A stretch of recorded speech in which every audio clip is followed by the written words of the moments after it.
5 राज्यों में विधानसभा चुनाव के नतीजे आना शुरू हो चुके हैं। पूरे देश की नजर पश्चिम बंगाल की तरफ थी कि ममता बनर्जी अपना किला बचा पाएंगी या फिर प्रधानमंत्री मोदी जी झालमुरी खा के अपना कमल खिला देंगे। लग तो ऐसा ही रहा है कि प्रधानमंत्री मोदी जी ने पश्चिम बंगाल के अंदर अपना कमल खिला दिया है। जो शुरुआती रुझान सामने आए उसमें बीजेपी पूरी बहुमत के साथ पश्चिम बंगाल के अंदर सरकार बनाती हुई नजर आ रही है।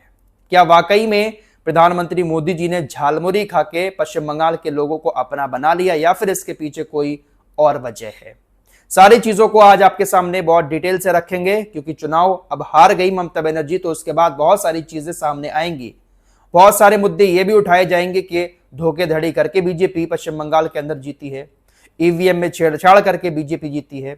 बहुत सारी चीजें ऐसी भी सामने आएंगी कि मुसलमानों ने ममता बनर्जी को वोट नहीं दिया, और ओवैसी का एंगल भी यहां पर सामने आ सकता है। तमाम एंगल पर यहां पर हम बात करेंगे, लेकिन एक बड़ी खबर यह भी है, पश्चिम बंगाल में चुनावी नतीजे अभी आ रहे हैं, लेकिन 285 पोलिंग बूथ पर एक बार फिर से चुनाव होगा। 285 पोलिंग बूथ ऐसे हैं जहां पर 21 मई को दोबारा से चुनाव होना है। ये दोबारा से चुनाव क्यों कराया जा रहा है, इसके बारे में भी आपको जानकारी देंगे, लेकिन पहले आपको अभी के रुझान बता देते हैं पांचों राज्यों के। सबसे पहले बात पौंडीचेरी की कर लेते हैं। यहां पर 30 सीटें हैं, 30 में से 23 सीटों के रुझान सामने आ चुके हैं। बीजेपी 13, कांग्रेस 6 और अन्य के खाते में 4 सीटें यहां पर जा रही हैं।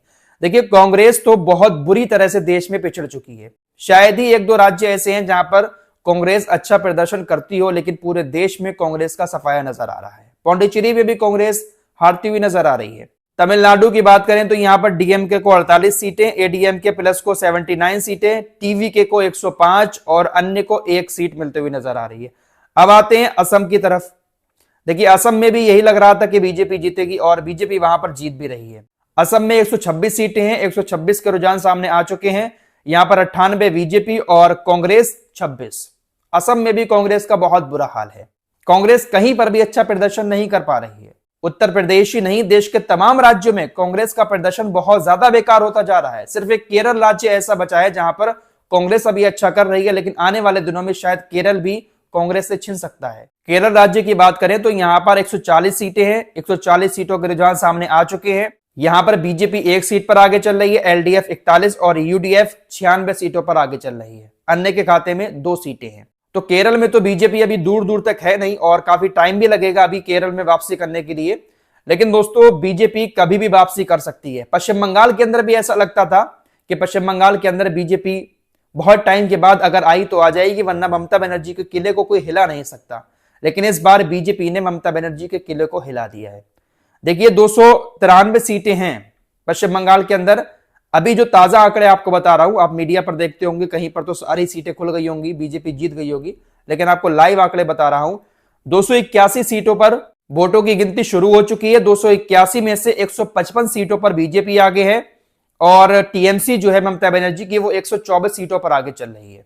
तकरीबन 20 सीटों का फर्क है ममता बनर्जी और बीजेपी में। जैसे जैसे काउंटिंग आगे बढ़ेगी, ये हार जीत का अंतर आगे पीछे होता रहेगा, लेकिन फाइनल जो रिजल्ट आएगा उसमें देखना 20 या 25 सीटों की ही हार जीत होगी। ममता बनर्जी अब हारती हैं तो 20-25 सीटें ही कम पड़ेंगी। जिस तरह के रुझान अभी सामने आ रहे हैं उसके मुताबिक ऊपर नीचे लगातार सीटें हो रही हैं, लेकिन तकरीबन 20-25 सीटों का ही अंतर रहेगा हार और जीत में, और यह अंतर अपने आप में काफी बड़ा हो जाता है। फिलहाल पश्चिम बंगाल में बीजेपी अपना कमल खिलाती हुई नजर आ रही है। अब ये हुआ कैसे दोस्तों? आपको अगर याद हो तो बहुत टाइम पहले मैंने इस टॉपिक पर बात की थी कि पश्चिम बंगाल के अंदर चुनाव आने वाला है। वहां पर एक मुद्दा उठाया गया था, बाबरी मस्जिद का मुद्दा। जो हुमायूं कबीर मुस्लिम नेता बनकर सामने आए थे, मुसलमानों का वोट लेने के लिए बाबरी मस्जिद बना रहे थे, कहीं हुमायूं कबीर की वजह से तो पश्चिम बंगाल के अंदर ममता बनर्जी चुनाव नहीं हार गई। यह बात मैंने आपसे पहले भी बोली थी कि हुमायूं कबीर जो है वो बीजेपी के साथ रह चुके हैं, बीजेपी के साथ रहकर चुनाव भी लड़ चुके हैं। अचानक से हुमायूं कबीर आए और कहा कि मैं बाबरी मस्जिद बनाऊंगा, तमाम मुसलमान इनके पीछे लग लिए। हुमायूं कबीर पहले बीजेपी के साथ थे, उसके बाद टीएमसी में आ गए। अब टीएमसी से निकल के ये अपनी पार्टी बनाकर पश्चिम बंगाल के अंदर चुनाव लड़ रहे थे। 182 सीटों पर इन्होंने चुनाव लड़ा। अब 182 सीटों पर इनको जो वोट मिला है वो ज्यादातर मुस्लिम वोट है, और ये वो वोट मिला है जो ममता बनर्जी को जाता था। तो कहीं ना कहीं हुमायूं कबीर भी एक बहुत बड़ी वजह इस चुनाव में ममता बनर्जी की हार की बनते हुए नजर आ रहे हैं। असदुद्दीन ओवैसी के ऊपर तो हर कोई हार का ठीकरा फोड़ देता है कि असदुद्दीन ओवैसी जाते हैं और बीजेपी को फायदा पहुंचा देते हैं। लेकिन असदुद्दीन ओवैसी से ज्यादा इस बार पश्चिम बंगाल के अंदर देखा जाए तो हुमायूं कबीर ने कहीं ना कहीं ममता बनर्जी को नुकसान पहुंचाया है। अब ये मत कहना यहां पर कि ईवीएम की वजह से ममता बनर्जी पश्चिम बंगाल के अंदर हार गई। मैंने आपको 2 दिन पहले ही बताया था, जब सर्वे आया था, एग्जिट पोल, एक तरफा हिंदुओं का वोट बीजेपी को पड़ा है। 71% हिंदुओं ने बीजेपी को वोट दिया है। ममता बनर्जी के अपने लोगों ने ममता बनर्जी को वोट नहीं दिया। ये जो सीटें नजर आ रही हैं इसमें ज्यादातर मुस्लिम वोट है ममता बनर्जी के पास। ये बात आप अच्छे से जानते हैं कि पूरे देश के अंदर राजनीति हिंदू मुस्लिम के मुद्दे पर कहीं ना कहीं हो रही है। पश्चिम बंगाल के अंदर भी ऐसा ही हुआ, हिंदू मुस्लिम के मुद्दे पर ही कहीं ना कहीं राजनीति हुई है। ऊपर से हुमायूं कबीर ने बाबरी मस्जिद का मुद्दा उठाकर इस एंगल को और ज्यादा बढ़ा दिया और हवा दे दी हिंदू मुस्लिम वाले एंगल की। मुसलमान अपने घरों से ईंटें ले लेकर पहुंच रहे थे, तो क्या वो मुसलमान टीएमसी को या बीजेपी को वोट दे देते? सारा का सारा वोट हुमायूं कबीर के पास पहुंचा है। ज्यादातर लोग तो ये बातें कर रहे हैं कि हुमायूं कबीर तो आए इसीलिए थे पश्चिम बंगाल के अंदर ताकि बीजेपी सत्ता में आ सके।